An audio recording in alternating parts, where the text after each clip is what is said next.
Let's start off this video with all the interior features of this 1966 Mustang.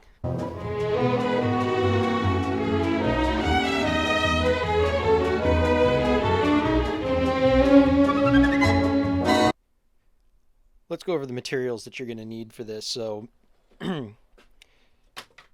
3/8 by 5/8. This is just what I found on McMaster-Carr. It's UHMW. This is like a food grade one, but I didn't care because it was exactly what I needed.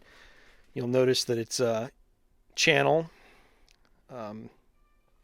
This is exactly what I needed, as it turns out. I got a couple of different sizes to try, but this one, this was the right size, and you're going to need some edge molding. I think this is 19-30 seconds. What did I say it was? See, I can't even remember. I should have written it down. This is what happens when I don't write things down. Because I bought this some time ago for a different project, and I just happened to have it laying around, and this worked perfect to protect the edges of the package tray. What is this? 9:30 seconds. See? This is why measure twice, right? So 9:30 seconds edge molding. This has got a steel retainer in it, and it's also got the lip inside of it to help it hold on. So this works perfect for the sheet metal that's in the package tray that we're going to use as the pullback for the belts. So I just want to go over the two materials. There's no fasteners at all in this setup. All right.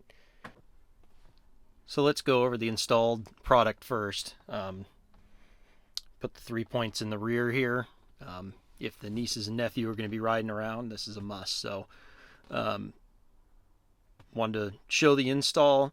There's a couple of different recommendations from the manufacturer on this, but they don't provide any decent instructions at all. So I didn't want to put the retractors up on the package tray because it's ugly, and they don't fit either. There's not a good way to mount them. I wanted to hide them, make it look a little bit more like they're supposed to be here. I'd say the rears look like they're supposed to be here versus the fronts. This, by the way, is a very well-established install. So a little bit about belts, about seat belts. There's several FMVSS standards that they're supposed to be installed in, built to. These are FMVSS certified belts. So that's good. You don't want to buy any knockoffs, Chinese knockoffs. This is your life you're talking about. So this install actually does comply with the standards. So this angle cannot be any more than 40 degrees coming up. So unless you're real tall here, you're going to violate that. But at my height, this is exactly 40 degrees. So yes, this lower mount is okay. The only thing that I can't say is that the 210 standard, which tests the anchor points, I doubt that anybody's ever tested it, because you'd have to destroy a car or mock one up, which you're not going to do. Nobody's done that to test these anchor points, but they're fine. I can tell you by my experience, this will be just fine. So that's the really well established setup for 65 and 6, 67 and 8. I want to say there's a mounting point in the roof already. I don't like that though, because it's ugly. It's not supposed to be there. But that is the factory mount on those. But this is the low mount.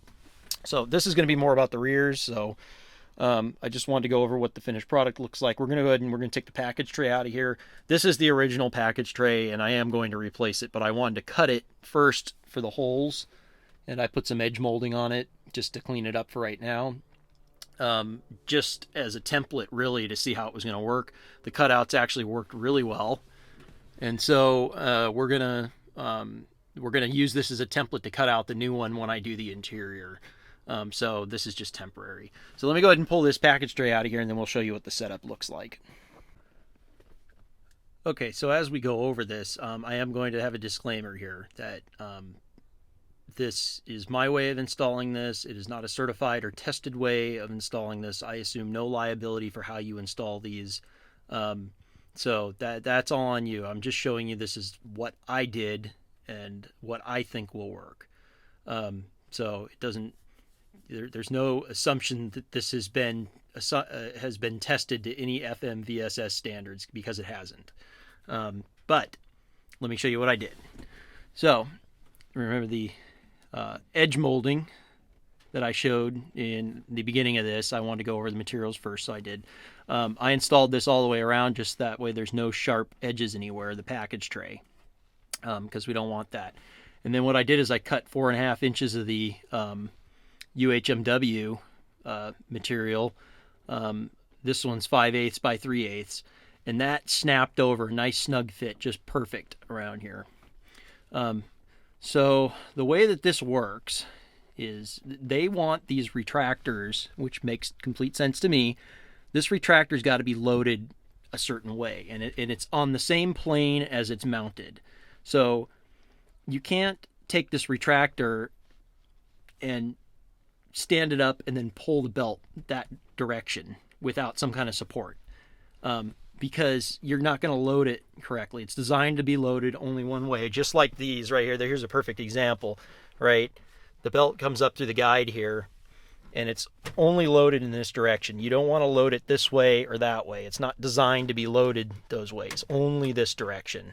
So I used the package tray as a support for that, and that's okay. I'm going to explain, though, a little bit, just a hair of physics here, what you got to watch out for. I think it's going to be okay here, and I'll explain that too. So this comes up 90 degrees, and it comes over. And the worst case scenario for this belt, and it's actually not quite that bad because the seats here, is a 90-degree turn. So what happens is you still assume 5,000 pounds because that's what they're tested at.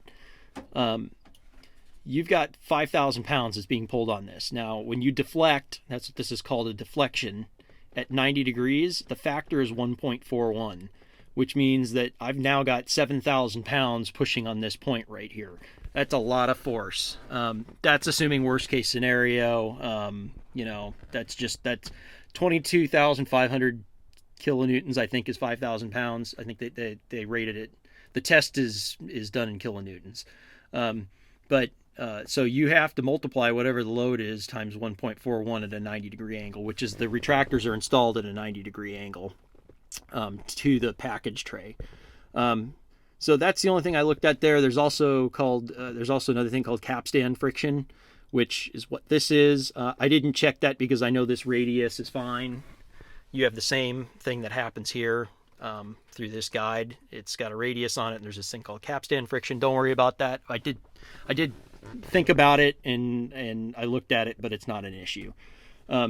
So I just wanted to go over this real quick, how this setup works in here. I did it on both of them, obviously.